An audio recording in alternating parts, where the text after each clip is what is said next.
오늘은 예레미야 27장을 좀 깊이 살펴보려고 합니다. 여기서는 예레미야가 정말 쉽지 않은, 어떻게 보면 민족 전체의 반대를 무릅쓰고 전해야 했던 메시지가 나오죠. 네, 맞아요. 당시 유다 왕국과 주변 나라들이 거대한 바벨론 제국 앞에서 어떤 길을 가야 하는지 그야말로 생존의 달림길에 놓여 있던 상황이거든요. 특히 그 시작부터가 아주 강렬한데요. 하나님께서 예레미야에게 줄과 멍에를 만들어서 목에 걸라고 명령하시잖아요. 네, 그렇죠. 그 상징적인 행동, 가축에게 씌우는 그 멍에를 직접 목에 걸라니 이게 뭘 의미하는 걸까요? 그냥 단순히 고통을 상징하는 건 아닐 텐데요. 그 행동 자체가 메시지였어요. 유다 왕 시드기야를 찾아온 주변국, 그러니까 에돔, 모압, 암몬, 두로, 시돈, 이 나라들 사신들에게도 똑같이 전하라는 메시지였는데 그 핵심 내용이 뭐였죠? 바로 바벨론 왕 느부갓네살에게 복종하라는 거였죠. 하나님께서 당신의 능력으로 세상을 만드셨고 그 땅과 사람들을 당신 보시기에 옳은 사람에게 주셨다고 선언하세요. 근데 그 옳은 사람이 네, 바로 내 종 바벨론의 왕 느부갓네살이라고 지칭하십니다. 심지어 들짐승까지도 그를 섬기게 하셨다고 하시죠. 잠시만요. 내 종이요? 이방 민족의 그것도 침략자 왕을 하나님께서 내 종이라고 부르신다니? 이건 당시 유다 백성들 입장에선 정말 받아들이기 힘들었겠는데요. 엄청난 충격이었을 겁니다. 뭐랄까 자신들의 신앙적 자존심, 민족적 자부심을 완전히 뒤흔드는 선언이죠. 하나님의 주권이 이스라엘에게만 한정된 게 아니라는 걸 보여주는 동시에 그들의 기대를 완전히 벗어나는 선언이었으니까요. 그럼 그 무거운 멍에, 그러니까 바벨론의 지배를 받아들이지 않으면, 저항하면 어떻게 된다고 하셨나요? 결과는 아주 분명했습니다.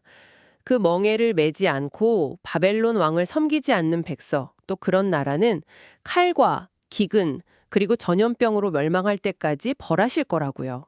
아주 단호하게 경고하셨죠. 멸망이라니 정말 무서운 경고네요.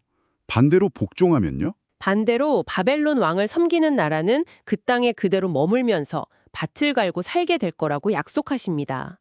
그러니까 생존의 길이 어디에 있는지 명확하게 보여주신 거죠. 복종이 곧 생존이라는. 그런데 말이죠.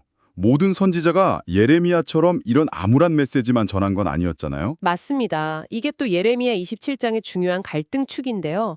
수많은 다른 선지자들, 또 복술가나 꿈꾸는 자, 술사들이 나타나서 정반대의 이야기를 했어요. 어떤 이야기였는데요? 훨씬 듣기 좋은 소식이었을 것 같은데요. 네, 그들은 너희가 바벨론 왕을 섬기지 않게 될 것이다. 이렇게 외쳤죠. 심지어 이미 바벨론에 빼앗겨버린 그 성전 기구들 있잖아요. 그게 곧 돌아올 거라고 아주 희망적인 예언을 퍼뜨렸습니다. 와, 백성들 입장에서는 그 말이 훨씬 더 귀에 솔깃했겠네요. 그런데 하나님은 이 사람들을 어떻게 보셨나요? 하나님은 그들을 명백히 거짓 예언자로 규정하셨습니다. 그들의 예언은 백성들을 속이는 거고 결국은 멸망으로 이끄는 길이라고 단언하시죠. 거짓 예언자. 네, 내가 그들을 보내지 않았다고 분명히 말씀하세요. 오히려 진짜 하나님의 사람이라면 지금 예루살렘에 아직 남아있는 성전 기구들, 그것들이라도 더 이상 바벨론으로 끌려가지 않도록 하나님께 간절히 기도해야 하는 것 아니냐고 지적하십니다. 듣기 좋은 말이 아니라 현실을 직시하고 기도해야 할 때라는 거군요. 그럼 그 성전 기구들은 결국 어떻게 되는 건가요? 거짓 선지자들 말대로 돌아오는 건 아니고요? 안타깝게도 아닙니다. 예레미야를 켜내 주신 하나님의 말씀은 달랐어요. 예루살렘에 남아있는 기둥들이나 놋대야, 받침 같은 중요한 기구들마저 결국에는 바벨론으로 옮겨질 거라고 예언하셨죠. 결국은 다 빼앗기는 거네요. 그렇죠. 거짓 선지자들의 희망적인 예언과는 완전히 반대되는 현실입니다. 하지만 여기서 끝이 아니에요. 아주 중요한 약속이 마지막에 덧붙여지는데 그 기구들이 바벨론에 있다가 하나님께서 정하신 때 내가 이것을 돌보는 날이 오면 다시 이곳 예루살렘으로 그것들을 되돌려 가져오시겠다는 회복의 약속을 주십니다. 그래도 마지막엔 희망이 있군요.